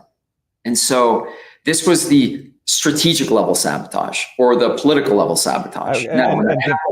If I can summarize that, because the idea is the government that's trying to allegedly lure you into this coup is now arresting the biggest asset that you have for this coup, which makes even from a purely amoral perspective makes no sense. Exactly. So you have the CIA pushing it up the chain through like these assets. Venezuelan Juan Guaido, they talk, they have this conversation. We need to put this guy on the list, whatever. He gets arrested, destroys the op. I'm now abort criteria. And I am now, okay, I've got to get my men out of Venezuela. I'm sailing my boat at this point, and there's a guy with me, and I have a text message from him that proves this, right? Like this is, I guess, a big contention too. Oh no, he's lying. He never was. Look, man, I was going to get my guys out. I've got the text message to prove it. I get close to Curacao. I think I'm 60 miles off the from where my men are, something like that. And the boat breaks. And it was mysterious, right? Because it was a belt that was a brand new belt, had been running fines, diesel. Anyways, it's conjecture. I don't know what, I don't know. Point is, the boat breaks. I'm in the middle of the Caribbean Sea. So now it's COVID. It takes me a week to get back. I'm picked up by a huge Chinese tanker, head back to, I think I land in Alabama or Mississippi somewhere. And this is where the fun starts, right? Because now I've got 2 men in Venezuela that are trapped. I know it. The CIA knows it. The FBI knows it, because when you look at, so they actually flipped the guy in the boat and made him a confidential informant. The CIA knows it. Who are the 2 that are left in Venezuela? Not by name. My 2 Green Berets. Okay, yeah. so American citizens. Yeah, Americans. This is an international scandal if 2 ex or Green Berets are left from a failed Maduro coup, now getting arrested, paraded around by Maduro. That's what happened. Now, the FBI knew that the CIA knew. The CIA, I mean, they had assets it was their op. It was a CIA, subversive op. Got it. What the FBI finds out, they find out 3 weeks before. Let's pretend that the CIA and the FBI don't talk, but they do, because they all share the same IC. Look, I was part of the IC. When you're part of the IC, there are task forces that meet. There's meetings that people have, and in that meeting, you'll have DEA, Army Special Forces. You might have a Navy guy, you might have a Coast Guard intel guy. but you always have a lawyer. And you always have a roster. And you go right down the roster and you say names off, right? So let's just say, for argument's sake, that doesn't happen in the FBI. They don't know. We don't know. Well, now they know. Because the dude who gets off the boat, who they flip into a confidential informant, he lets them know everything, man. Like he's not working for the FBI. So they know, I guess, what he knows. It makes a great plot to a movie, but some people are going to say you sleep with dogs and you're going to get ticks. And it looks like you've been, to entertain this idea, you're getting involved with very bad players who don't mind, and all of this. I'm trying to think of who the FBI and the CIA is at this point, because this is 2019, where we are 1 year from this is anti-Trump. Yeah. Let's get this is Strunk. This is post-Russia collusion hoax. And might I add, like I said, the head FBI agent is one of the FBI agents who worked on the Russia collusion hoax. Yeah, well, and also this is pre-COVID, call it whatever you want, that actually successfully took Trump out. So did this make, I feel dense. Did this make news at the time? It hit the news, but listen, the news was heavily curated. Obviously, look, man, this is a different world. This is a very nuanced version of Operation Mockingbird. They don't, and as you've seen over the last couple of days, like the whole USAID funding news agencies, and then when AP comes out and says, we've never taken money from USAID, but we've taken millions from other government agencies, it's like, okay. So so when do the weapons then? So you have 2 Green Berets left in Venezuela. You got to go back. 2 Green Berets, right? I try to get them. Boat breaks, like magically, the boat breaks. Get back. Let me say, sorry. I'm trying to look at a map at the same time. Why are you on the water? Like Venezuela, Colombia, they are. Are you going around the ocean? Okay, right. Here's why. Okay. Just so everybody knows, because they're contiguous land borders. Like, why would you be in the water? Here's what you have to understand. The topography and the way that Venezuela is set up, if you try to go in through the land, whether it's the south through Brazil, through the west through Colombia, or through the east, there are checkpoints, numerous checkpoints. And it's incredibly difficult. I looked at that option, by the way. Truly, there's either you can do an you can do a air infill, which is never good for anybody, like a parachute infill, because if somebody gets hurt, then obviously going from the water was the most viable option. I'm just looking at this now. I see Aruba. I didn't realize. No, that can't be the same Aruba that I know. Caracas. There's a big, beautiful Lago de Maracabal, a big inland, or it looks like a tidal bay. So your boat, it's like it's straight out of a movie. The boat breaks, and when you said sabotage, now I understand you mean like physical, mechanical sabotage. I gotta be honest. You get picked up by a Chinese vessel. What do you have on the boat at the time? I have a sat phone, which I use to coordinate. So I'm making calls. That's a one satellite. Of the AP satellite phone. Yeah, okay. Satellite phone. So I can move the satellite service where I need to. I'm coordinating with my men who are trapped now in the Colombian border. So at this point, the news is leaked, right? So sorry, I don't mean to laugh at your misfortune. But yeah. You are suspicious as F, as we would say, getting picked up by a Chinese vessel. Oh, yeah. Okay. I mean, it makes for a good comedy, but unfortunately, it's not. So for instance, so I think the informant said that there were, anyway, that part, we're going to get too deep in the weeds. So yeah, picked up by a Chinese vessel, things broke. Make it back to Mississippi or Alabama, whatever, I don't remember. And now I'm racking my brain to try to figure out how to get these guys out during COVID. So I'm making calls to Schiller. I'm making calls to global governments. I'm calling people and I'm freaking out, man. I'm trying to get my guys back. If I can write this movie, they're all pretending they have no idea who you are. They hang up and they say, this guy's crazy. They all hang up. Yeah, we don't know anything about this. And like I said, in the very beginning, in the meeting, some of these global governments guys are saying that I don't know who this guy, we didn't ever talked about military solutions. And then some of them are saying, yes, everybody knew this was a military solution. Right. So it's. I feel bad thinking it, but I'm saying you are the quintessential patsy, like the person like everyone pretends they have no idea who he is, how he got here, and I'm the fall guy. Fall guy. The fall guy is the word. Maybe not patsy. That might not be the fall guy. So do the charges come from trying to obtain firearms to get the 2 Green Berets out, or do they predate that? No. So they're trying to say that I shipped weapons. Yeah, but from where to where? From the United States to Colombia. Let me ask you a stupid question. I presume there's enough weapons in Colombia that you would not need to ship firearms. This is the point. So I know for a fact that some of these guys are already moving stuff across the country. Like, I don't know to the extent, because I'm not there at this point. I'm in the States. So that part, and for me, I acquired some equipment in Colombia that was just okay. Like, I can get this gear and ship it to the guys. So some, armor and flak vests and things of that nature. So I did that while I was in Colombia. It wasn't a big deal, but that was largely their task, I guess you could say. Mm-hmm. Yeah. But it wasn't necessary for what I was doing. It was necessary for what, I guess, look, it's all one mission, yet there's the primary mission and then subordinate missions. I'm gonna rely on the chat if I don't think I've missed anything, but there's still a little bit more to flesh out. So the charges stem from what are they? What's your indictment? Right. This is the point. Right. So the point is this: they put Alcal in prison. They put him in jail. They needed to charge Alcal because you have high-level U.S. government officials like Bill Barr, like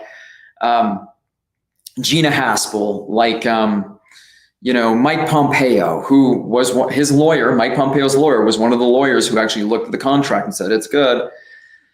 You have these high-level, powerful people who need to cover their ass. How they do it is they put people in prison. So they put Cliver Alcal in jail. My co-defendant, who, like Yvonne Duque, the president of Colombia, put her in jail for 2 years for arms trafficking, which she gets out, and she doesn't say any, like she says, I didn't, she tells the truth. I didn't do any of this. I don't know what you're talking about. But the investigation is aimed to put the fall guys in jail to protect the powerful people, like the whole weaponization of the federal government thing, the executive order that was signed by the president.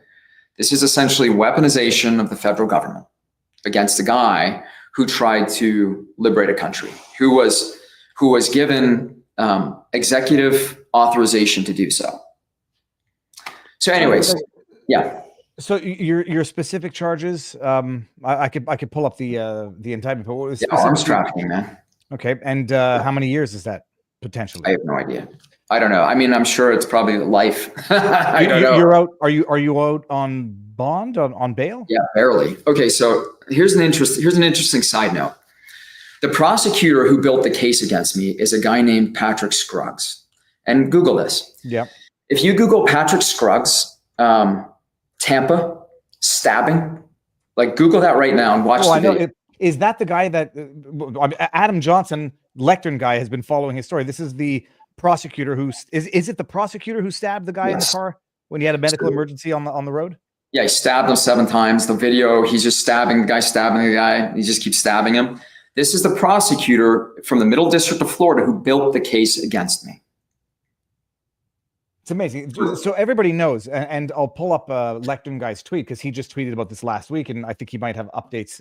He's following the case. This was the prosecutor who tried to, deny bail to Adam Johnson, Lectern guy, for his heinous, violent crime of posing with the Lectern. Exactly. Was caught on camera stabbing a guy who had a medical emergency in his car repeatedly. It was a pocket knife. Bingo. And I joked at the time he's going to say it was self-defense, and we'll see if that proves prophetic. So he builds the case against me, and obviously it gets passed off when whatever happens, he stabs the dude. But this is like, and listen, let me just say this, like the Middle District of Florida and Tampa, for whatever reason, and I've been told this several times, they hate soldiers. They prosecute soldiers. Jeremy Brown, Jay Sixer, he has the exact same prosecutors that prosecuted him that are prosecuting me right now. I mean, so this is the amazing, because I appreciate the political dynamic to this. There's going to be people who don't like you for what you've done or what you were even supposed to wanting to do, even if it was not technically trafficking firearms. But set all that aside, there is the charge itself, which is either legit or not. And it, by the sounds of this, makes very little sense why you would ship it. It's very interesting. If someone wanted to frame Trump and make him look stupid with a failed Bay of Pigs type operation, this is it. I mean, it's comical the way you describe it. Right. Only the difference is this, right? So in the Bay of Pigs, it was the CIA who was conducting the operation. In this operation, it's a CIA subversion op. Mm-hmm. And they are, it's the CIA on both ends. It's just like they're funding a different operation, it sounds like. Right. And you got played for whatever reason. Well, here's the other part. Hold on. Yeah. When you get picked up by a Chinese shipping vessel, it was crazy. What do they do? They lower a ladder down? Do they speak? They smash the boat. Like they smashed the boat, and I guess what the guy said is what the confidential informant says is all the guns fly everywhere when they smash the boat. And there's photos of it, man. The guys on the top there's nothing. It was just like, got it, bro. It was just okay, man. What kind of boat were you on? How big? It was big. It was a I made the journey quite easily. It was 45, 49, something like that. It was Kevlar hull, dual diesel engines. I picked it for this. What happens? What's a Chinese shipping vessel like when you get on board? I don't know. It was all run by guys from Poland or somewhere. It's another world. It's another world, Jordan. It's crazy. This stuff is crazy. Oh, and so here's one of the other best parts, right? So the AP, journalist, this guy's a total propagandist. He's been following the case. He's trying to shop a movie script about this. He's a total scumbag. This guy says to me, because my guys are in trouble. We're in trouble.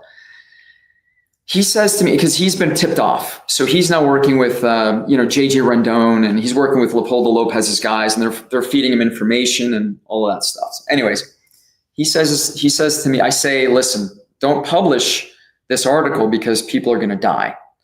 And he says, well, me and my editor, we don't think so. People make their own decisions in life. I was like, okay, great.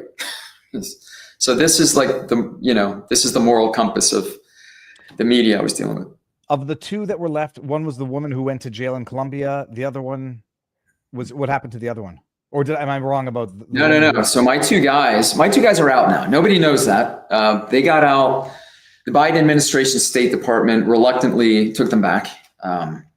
It was really, really horrible. Took them back as in through hostage negotiations? Right, exactly. Alex Saab, they traded for Alex Saab, but it took forever. It took 3 years. Contrast that with Richard Grenell goes over and gets 6 guys, just grabs them. It's pretty terrible shit, but it's politics. Guys were, I think the FBI and CIA were afraid of what these guys were going to say. Obviously, my guys didn't really know much. So I'm reading, I saw Defrauded in China is a member of our locals community says, seems the well-intentioned Marine was treated the same way they treated Alexander Smirnov, who is now rotting away in a jail in California. He was going down the track of becoming a political prisoner. I think it's time to do a deeper dive into the whole Alexander Smirnov story. I don't know that. Well, yeah, I don't know. I got to be honest, though. I mean, the whole thing was just a huge, this whole thing it's just this big witch hunt to put people in jail to protect powerful people. The question is, on the one hand, set aside the morality of the coup, although people are saying enough with the coups already, let the people decide. And one thing, was it a legitimate coup that was actually being orchestrated for the purposes of an actual coup that they aborted because whatever the reason? Was it an actual setup for a humiliation for Trump leading into the 2020 election, which seems more plausible? Exactly it. That's exactly it. So when people talk government, when it comes to something like this, you have to be very specific, right? Who? So the CIA's goal was different than the executive branch's goal, was different than the Venezuelan opposition's goal. Venezuelan opposition's goal is, if I can't have it, nobody can, and I just want my money. I want my USAID. Do you understand? Mm-hmm. CIA's goal is, we need to embarrass Trump. We got to get this guy out. And that's evidenced by the Russia collusion hoax. Obviously, the Hunter Biden laptop, 51 agents, CIA agents lying, like they did not like, President Trump, whatever. So that in my mind, and the CIA is going to trump the Venezuelan opposition government, period. My guys, for my part, like we legitimately just wanted to finish this op. That's all we wanted. We wanted to finish the op. Now, to the audience who says, oh, let them figure it out, let these countries figure it out. That's easy for you to say because you live in a free country. And it was largely fought for by guys like me.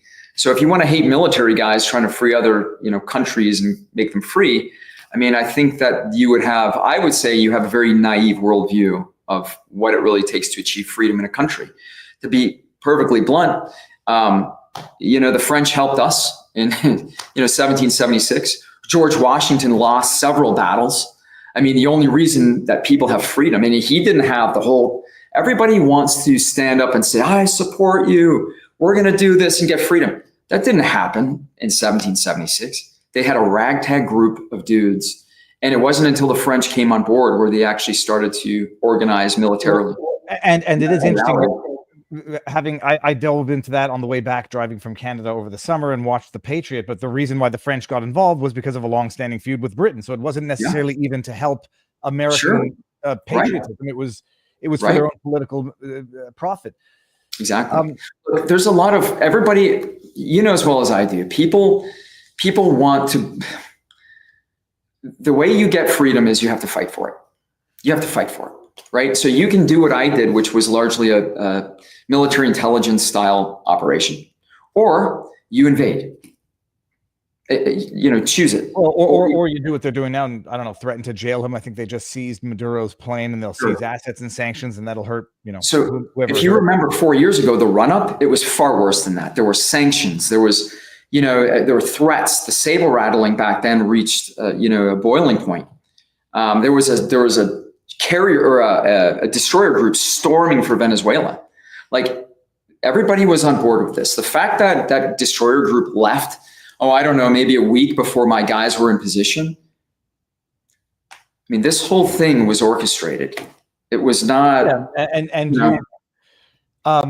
The question I had was this: set aside all of it, the indictment for weapons trafficking or weapons smuggling. I'm just wondering, who are they alleging it was from in between, and what was your role in orchestrating that? Because this comes from there was no. Listen, I can't share this part because this is, but there is the Colombian intelligence service. Let me tell you this part. So I've spoken with a guy. He's kind of a guy like me. Are you familiar with psychological operations? Have you ever heard that word? Oh yeah, well I'm familiar with the term psyops, and I've been. Okay, perfect. Yeah. Okay, so we do that in the U.S. military. There's a unit called psychological operations. So in the AOB in Colombia, there was a PSYOP guy in Colombia. Now, when all of this went south, and the Colombians kind of were a lockstep with the CIA, the Colombian intelligence service goes into the AOB to their American counterparts, which are PSYOPs. And they say, can you help us spin this in the media? And the green suitor, the army guy, the army PSYOP guy says, we cannot spin media against US citizens. I don't believe that. Well, the US Army, we typically don't do that. Now, the CIA, they absolutely do. It's been proven they do. They are not supposed to work against US citizens. And furthermore, the fact that the CIA knew and the FBI knew that my guys were stranded and that they were in danger because I couldn't get them out, this is a violation of ICD 191. ICD 191 it's basically a duty to warn. You have a duty to warn US citizens who are in danger. And I get the argument, but you should have, if your operation gets sabotaged the way mine was, you don't know who to trust. You don't know who to trust. You get on the shore and you don't know what's going to happen. You don't know you have no idea. So all I know is that the FBI and the CIA, after reviewing discovery, the FBI knew that my guys were in danger and they didn't do anything. So your status right now, you're facing these charges. You're out on bail. What were the terms of your bail? I didn't finish the thread. This is why I brought it up. Patrick Scruggs stabs a guy, and I think it gets turned into assault. He assaulted this guy. Now, if it was anybody else, this is the cash. It'd be attempted murder. Attempted murder. Two-tier justice system, right? If it was anybody else, and I mean anybody else, this is attempted murder. Because it's USAG, Patrick Scruggs, it's assault. Cool. He gets $65,000 bail. 65K, and he walks, right? He probably won't go to jail. His lawyers, apparently, your friend who goes to the hearings, he's saying that Patrick Scruggs' lawyers are going in to talk to this guy who was stabbed and try to cut a deal with him. I mean, whatever. Okay, sounds good. So my bail, which they didn't want to grant me because they said they were citing emails from 4.5 years prior. Thank God the New York City judge basically saw through it and said, look, there's something not right with this. I'm going to grant bail. He grants my bail for $2 million. Shut up. $2 million. Do you have to put, is it bond where you put up 10%, or do you have to put up $2 million? $2 million home. So if this isn't a two-tier justice system, man, I don't know what is. And they took your passport, I presume, as well? Yeah. I mean, if this isn't a weaponization of the federal government, I don't know. I mean, travel restrictions, because that Lectern guy couldn't move out of he couldn't move out of Central Florida for, I think, 2 years or 3 years. Exactly. I'm stuck, man. I'm trying to get all the classified information, right? They don't want to give it up. They don't want to, the evidence is carefully curated. They're curating the evidence. They're letting it out one bit at a time. And look, man, these guys, the FBI are trying to cover their ass. They know it. The prosecutors know it. The prosecutors they're all in on it, man. I mean, this is the justice system. No, it's wild. Look, and it's not a question of sympathy. I mean, some people say, you like to say, not FAFO, but you're dealing with politicized entities who will use anybody at any point in time for political purposes. Right. The question is this now. For your own defense, you got indicted. It was 2024, correct? When did you get indicted? Yeah. So July. So it was they arrested me right on my birthday, which I think was just like a fuck you from the FBI. Was it a Friday as well? I don't know. I don't remember. Check. What I was going to say. So you get indicted. You get bonded out. How long did they detain you for before you got bonded or bailed out? So I was supposed to make bail, obviously, and I was going to come back the next day. So I didn't. They ended up, I had to stay. I was at MDC Brooklyn. That's a story in and of itself. That was wild. And then what do I want to say? Is that for Puff? What's his name? Puffy. Puff Daddy. Puff Daddy. That's which is where Epstein was as well. Right. So I'm there. Yeah, well, I'll tell you one story from it. So I get there. I'm in solitary confinement for a while, and then they really hook me up. They put me in with a MS-13 plank holder. Like, this is one of the 6 plank holders of MS-13, and we're in solitary. This guy hasn't seen a human being. He's never had a visitor. He's been there for 4 years. And I thought, it's my first time in jail, man. I didn't know anything, and I'm thinking, okay, well, he shows me his paperwork, which is, he MS-13, he founded the gang, whatever it was. And he says, let me see your paperwork. And I guess this is how you determine if somebody, I don't know, it's like jail culture, prison culture. And I didn't have any paperwork. And so there was a moment there where I thought, we were going to kill each other. But I'm sure that was part of the plan. He had a newspaper with, President Trump at the time, and I said, no, we're cool. And he said, oh, okay. But that was pretty wild episode. Are you 6'2"? Am I 6'2"? I am an average sized white boy who stays in shape. Okay. And you are able to kill a man with your bare hands if you had to, I presume. I'm trying to make light of that. So you're out on. What's the next stage of your suit? Because I presume you're never, even if you want full disclosure, even if there's a lawful obligation, we've seen what happened with Jan 6, and whether or not people come to whatever conclusions they want, your access to information, which is now long since deleted, I presume you might not have had. Well, here's the thing, right? So the initial investigation, I'm sure everybody's covering their tracks. I'm sure the FBI is covering their tracks. I'm sure the CIA, I'm sure all of these individuals are covering their tracks. But the prosecutors, and I mean, they have access to the same discovery I do. There's stuff they're withholding that I know they're withholding because there's like secret audio and there's a lot. And one of the guys they're protecting they're investigating now. It's a big mess. Like and then there's one guy who's talking about, like I said, the individual who has a humanitarian aid company. He's talking about shipping guns, and how many people are left caught up in this now? So the lady in Colombia, she's not facing anything in America? She is. She's my co-defendant. Okay. We didn't ship anything, and so. Dude, it's wild. I mean, it's just reading some of the comments. This is a morality aside, it's a reality of another part of the system. And someone referenced Tim Kennedy, who operates in a similar world, not something that. Okay, here's the world, right? Like when people say military contractor, it's different. I'm not a contractor. I'm a guy who comes in to strategize. I'm a strategist, man. Like I'm not going out there and providing resources to do X, Y, and Z. Eric Prince would be a perfect example. Blackwater military contract company. My company is just a think tank, man. Like I'm just here to provide solutions.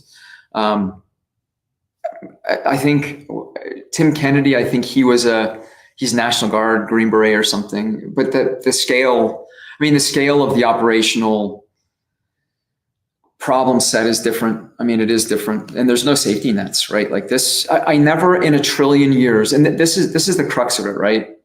I never in a trillion years, and look, the fact that people listening to this and they're making comments like, this guy's horrible for trying to liberate this country. Hey man, the media did their job. The people who spun the media on me did a great job. They made me into a mercenary. The fact that you can have Americans believe that a guy who fights for the freedom of others is a bad guy, it just proves the fact that propaganda works. And so indoctrination works. You have a bunch of people in the United States who believe that fighting for freedom, even you saw this with the J6ers. The J6ers truly believed that they were doing the right thing. And all of America turned their back on them. All of America. Now people are kind of on the bandwagon because Donald Trump said it was okay, but everybody turned their back on J6ers. Not everybody. There were some people who were brave and they stood with the J6ers and said, no, this is wrong. But for the most part, because the J6ers were destroyed in the media, just like I was, people believe that what they did was wrong. And so what I would say is, like, if I'm told to do something, if I'm given an order to do something by the executive branch, I'm going to do it. Like it's going to happen, right? It's just so happened that this extent, I was able to liberate a country, right? And so, yeah. It is. What was I going to say? Oh, well, I mean, depending on how you perceive of it, it's true. Like, first of all, regime change. I think people are fed up with regime change as a matter of foreign policy. So set that aside. What you're describing, to the extent it's supposed to be bloodless, sounds like politicking with opposition voices. People might not like that anymore because they see what happened in the Orange Revolution or in Ukraine. Flip side, I think most people, as I was under the impression from the beginning, that this was a straight up assassination plot type thing. And I'm saying, I was. Let's do this. Let's do a little exercise. Are you familiar with the Monroe Doctrine? Yes, okay, but I'd have to refresh my memory so I don't look too stupid. It was basically it says. Let me simplify it. Basically, says that we don't want bad guys on this side of our Earth, this hemisphere. We don't want bad guys, right? So this side of the world, we don't want bad guys. We don't want. It's a problem for us that Colombia is communist. It's a problem that Venezuela exists because they have all the resources they do. They provide white space to the Chinese, the Russians. So does Cuba. You saw, a few months back, they had naval exercises. They were refueling in Venezuela. They were refueling in Colombia or in Cuba. I get it. People don't want this. Like they don't want coups in things of that nature. But here's the reality. We are losing that war. So it's not just Venezuela, Cuba. What people have to realize, there are mining partnerships established between Brazil and China. Brazil is part of the BRICS nations. BRICS nations may be an economic partnership, but it's a prelude to a military alliance. This is not me talking. This is other strategists who understand these concepts. So if you look at Argentina, there is an airfield being built for Chinese military, things of this nature. There is a huge presence now that has been catalyzed by, I would say, this large event, which was Gideon. This large event catalyzed all of this subsequent handing over or change of, I guess you would say, regime in these countries, right? So when Trump was in office, Bolsonaro was in charge in Brazil, which is he's on the right. So there was, and like I talk a lot of shit about Ivan Duque because he was part of this team that sabotaged us, but largely he was not a threat. He was an ally to the US and all of those things. So I think the real geopolitical question that people have to ask is, why would the CIA want to destabilize the South American region? Because this was the op that did it. And it was, my hat's off to them, and they did a great job. They did embarrass the Trump administration. They destabilized South America to the point where it galvanized these other South American countries to kind of flip, I guess you could say, certainly Brazil.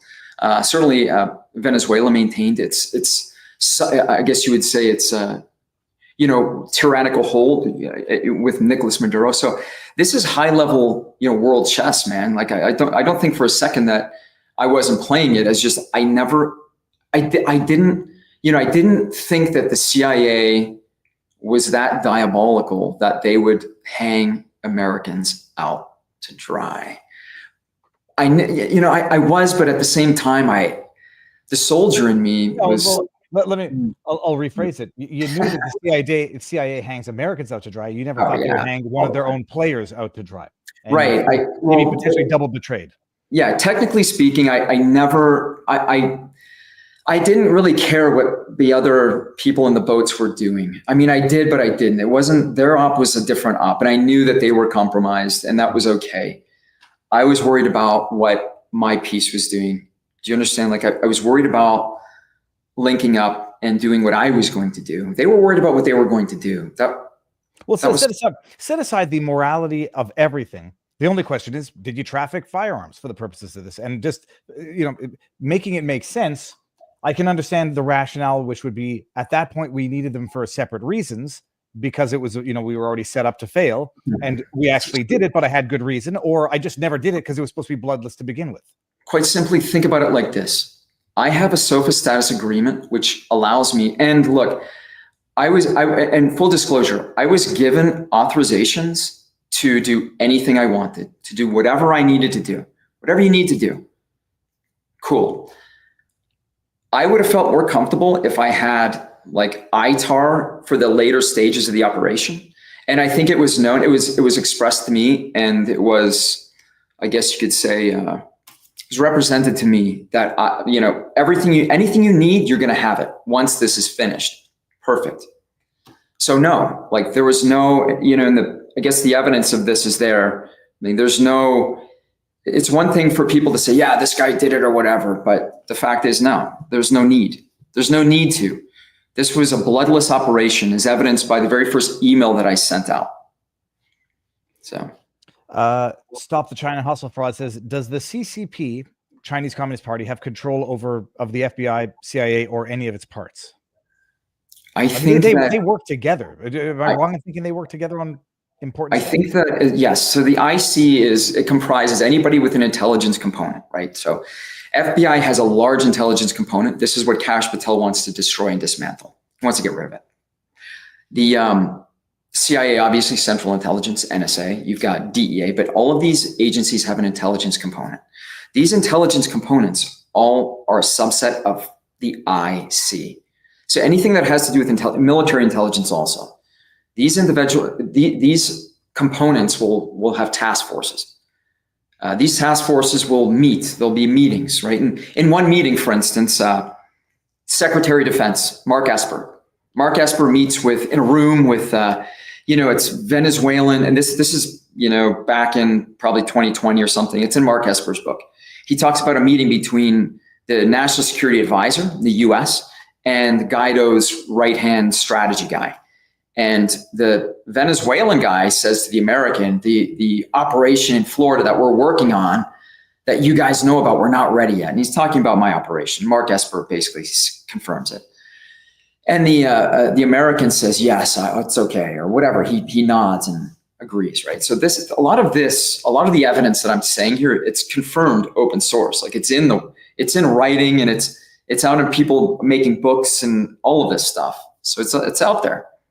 It's just hard to aggregate it all, Well, that is going to be your job for your own defense right now. Yeah, trust me, man.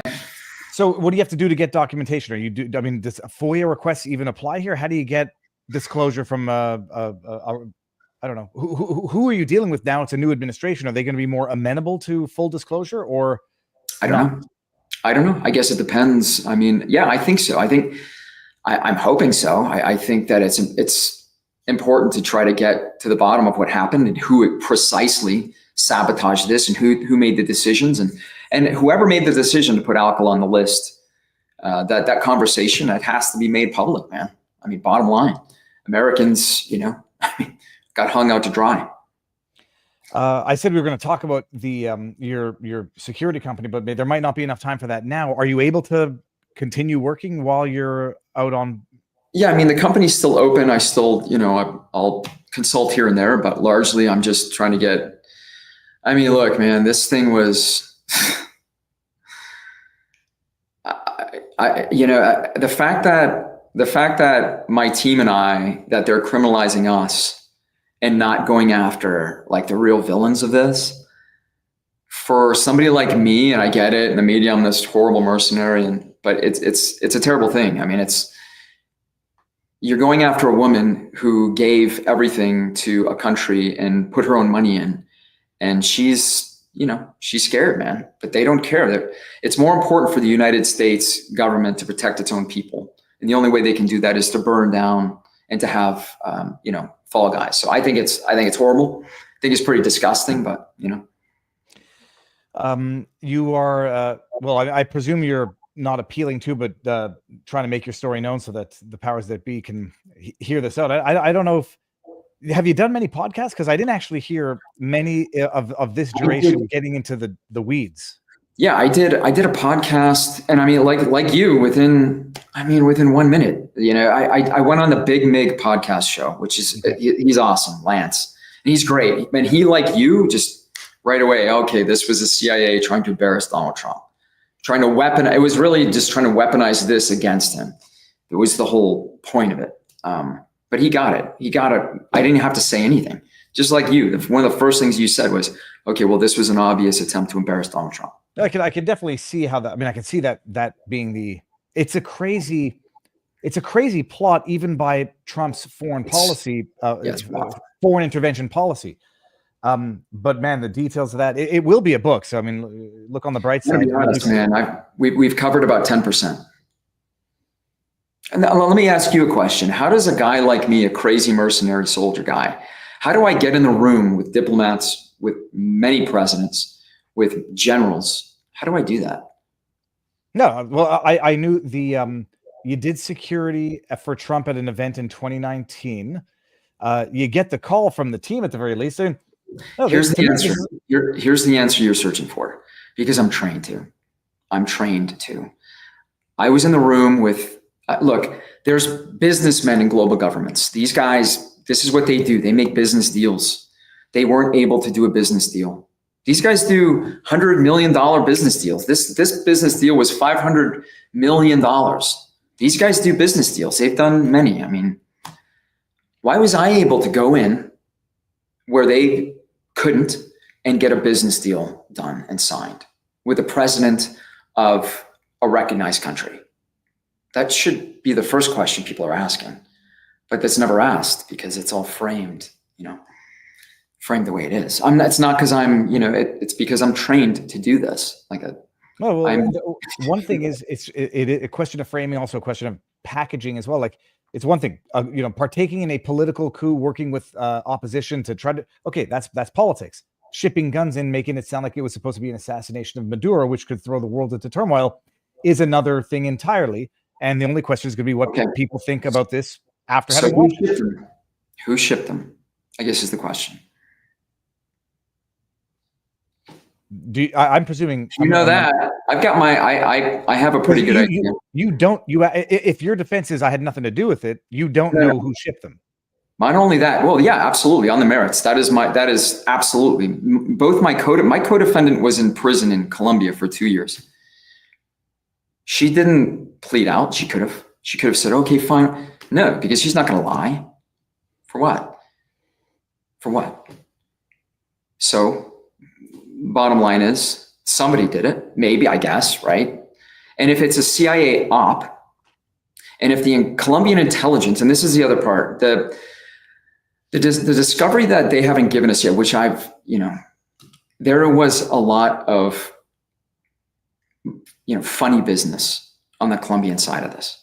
And if you read Anna Parampol's book, there's a point where she says that a Venezuelan, a very high-ranking Venezuelan, probably in Guaido's government, said that the Colombian intelligence service knew about, or they facilitated this. Okay, so if that's the case, I ask you again, who shipped it?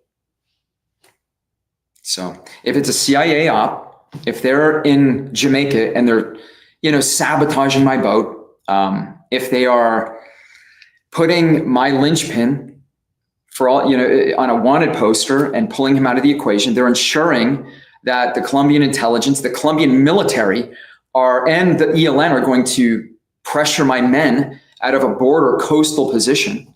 And they know for a fact that this has to go forward. Mm-hmm.